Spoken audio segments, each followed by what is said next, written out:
My name is गुफराना असमत and today is 27 दिसंबर।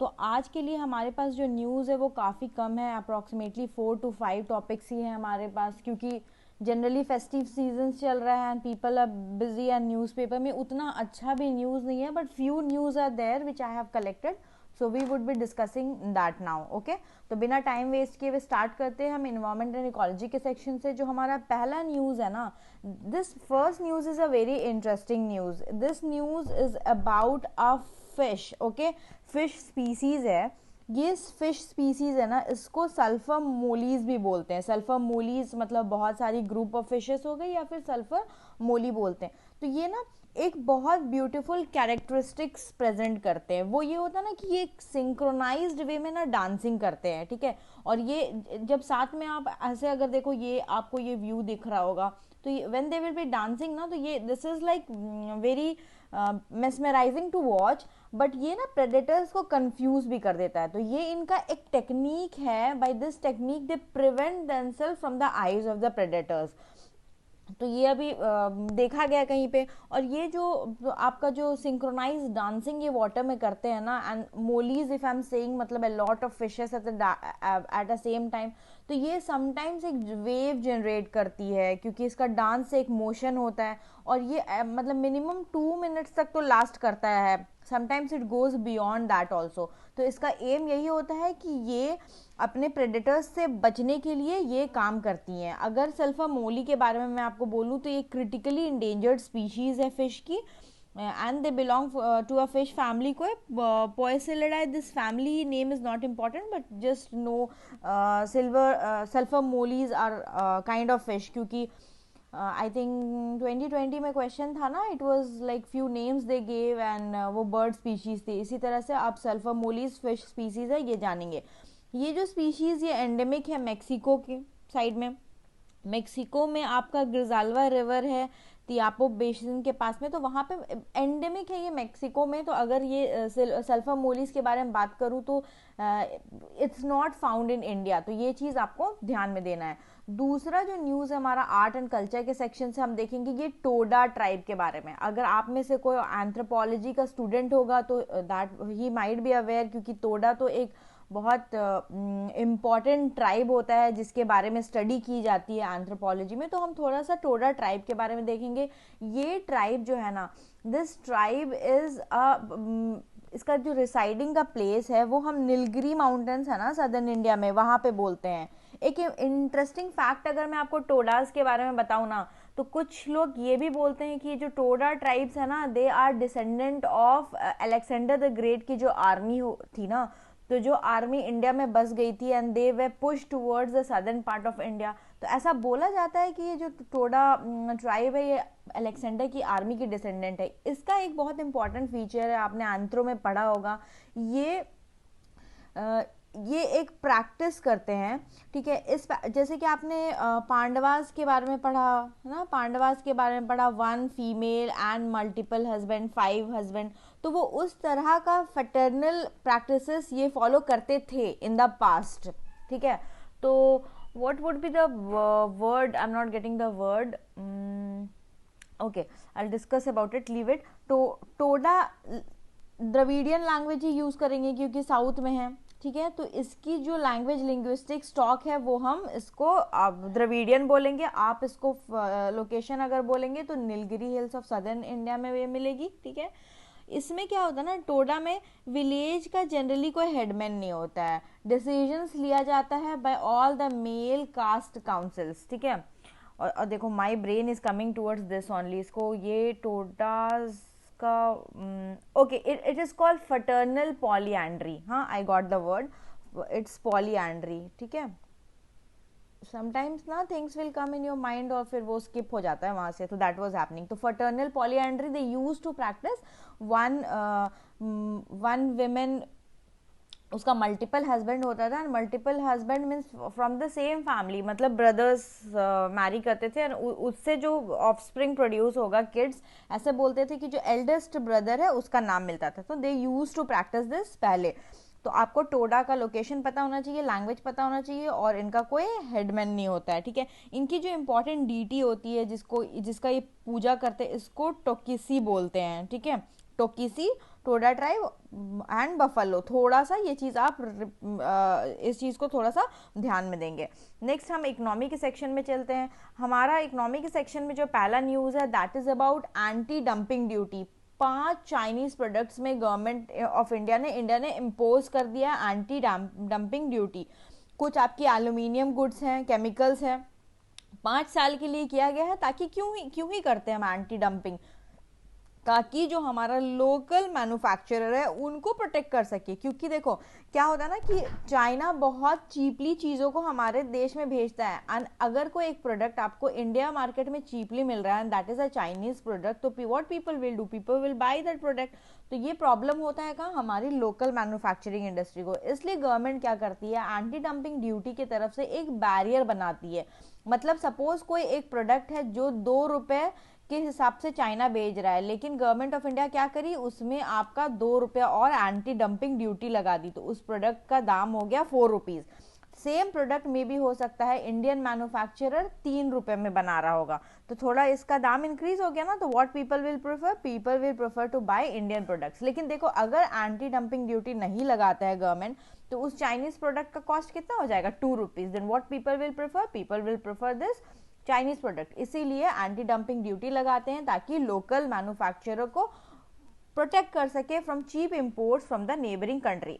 अब ये कौन कौन सा जो आपका प्रोडक्ट्स है जिसमें एंटी डंपिंग ड्यूटी लगा हुआ है, ये कुछ केमिकल्स है जैसे मैंने आपको बताया, और कुछ एल्यूमिनियम गुड्स है जैसे सोडियम हाइड्रोसल्फाइड, ये डाई इंडस्ट्री में होता है, सिलिकॉन, सियालेंट, ठीक है। ये आपका photovoltaic modules, thermal power applications में यूज होता है। फिर HFC हाइड्रोफ्लोरोकार्बन कंपोनेंट, R32, फिर हाइड्रोफ्लोरोकार्बन ब्लेंड्स जो रेफ्रिजरेशन में यूज होता है, ठीक है। ये जो आपका एंटी डंपिंग ड्यूटीज लगाया गया ना, ये लगाया गया on the recommendation of commerce ministry का इन्वेस्टिगेशन आर्म जो है, जिसको directorate general of trade remedies बोलते हैं, DGTR, ठीक है। और फाइनेंस मिनिस्ट्री इसको इम्पोज करता है। तो ये थोड़ा सा इन्फॉर्मेशन आपको था एंटी डंपिंग ड्यूटी के बारे में। नेक्स्ट सेक्शन पे हम चलते हैं, हिस्ट्री का हमारा न्यूज़ है वो मदन मोहन मालवीय के बारे में है, ठीक है। इनकी बर्थ एनिवर्सरी थी, तो प्राइम मिनिस्टर हमारे कंट्री के Modi, he what he did, he paid tribute to the social reformer. तो हमारे लिए क्या इंपॉर्टेंट हो जाता है, now we will be seeing some information about Madan Mohan Malviya, ठीक है।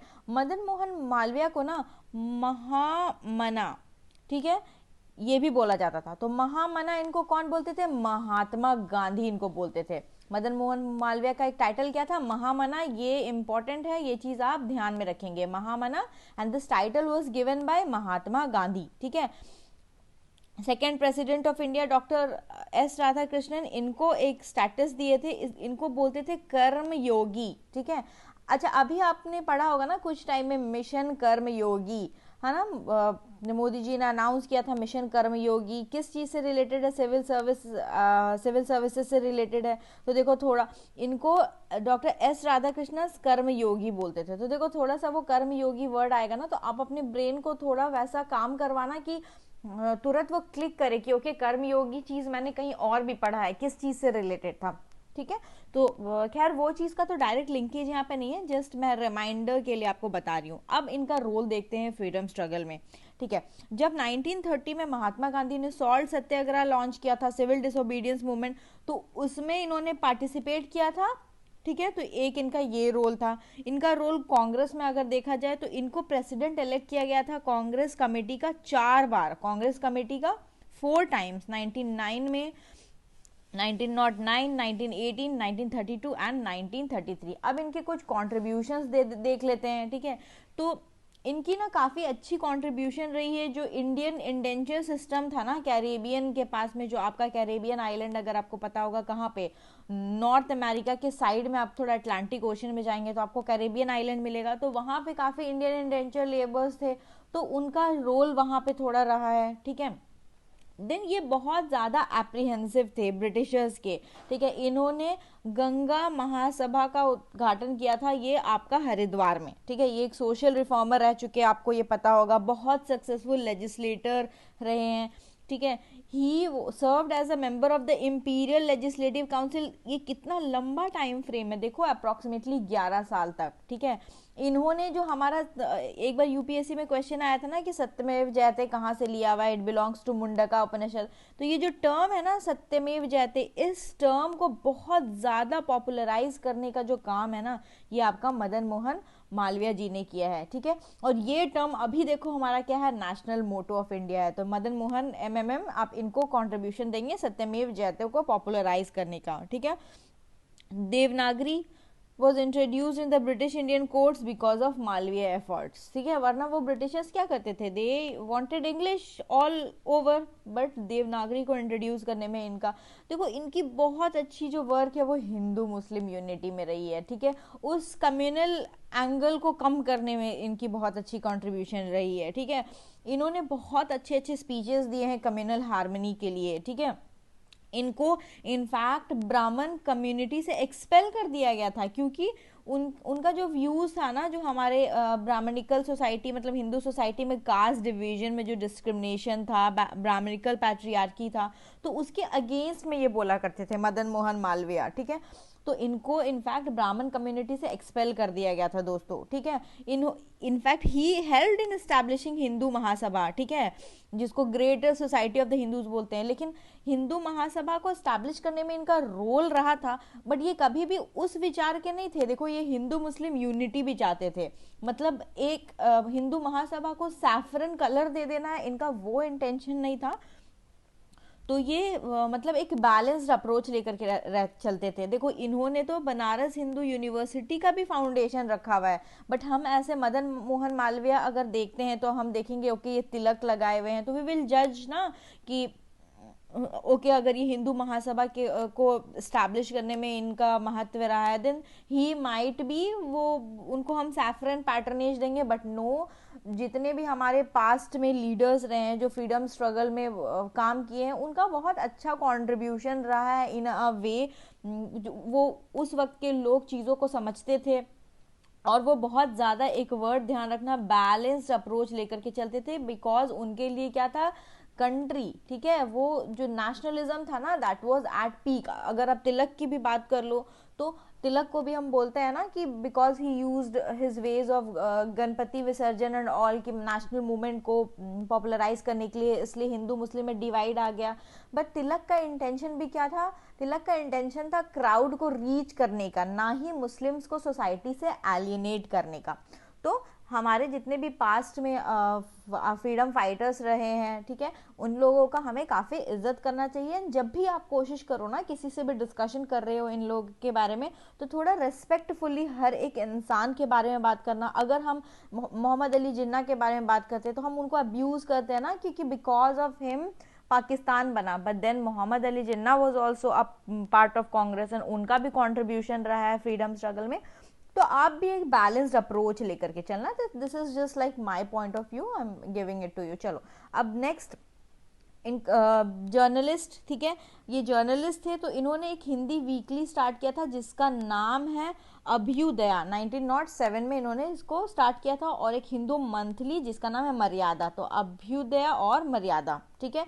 इंग्लिश डेली भी स्टार्ट किया था लीडर। तो आप क्या याद करोगे, दया याद करोगे, मर्यादा याद करोगे, और लीडर याद करोगे। ये तीन इनका याद करोगे। इनफैक्ट ये एडिटर भी रह चुके हैं कुछ चीज़ों का, बट आप ये इनका जो इम्पोर्टेंट जो डायरेक्ट इनसे आता है ये ध्यान रखोगे। ये आपका हिंदुस्तान टाइम्स, आप न्यूज़पेपर पढ़ते हो ना, इनके he was also the chairman of the board of directors बहुत सालों के लिए। तो ये थोड़ा इन्फॉर्मेशन मैंने आपको एमएमएम मदन मोहन मालवीय के बारे में दिया है। मिसलिनियस एक टॉपिक हम देखते हैं, गुड गवर्नेंस इंडेक्स, ठीक है। Union ministry of home affairs और ministry of corporation, Amit Shah ने रिलीज किया है गुड गवर्नेंस इंडेक्स। इसको प्रिपेयर कौन करता है? प्रिपेयर्ड बाय दर्पग, ठीक है, दर्पग। तो इसको किस चीज के लिए? गुड गवर्नेंस इंडेक्स के लिए। इसने 10 सेक्टर्स को कवर किया है और 58 इंडिकेटर्स यूज किया है।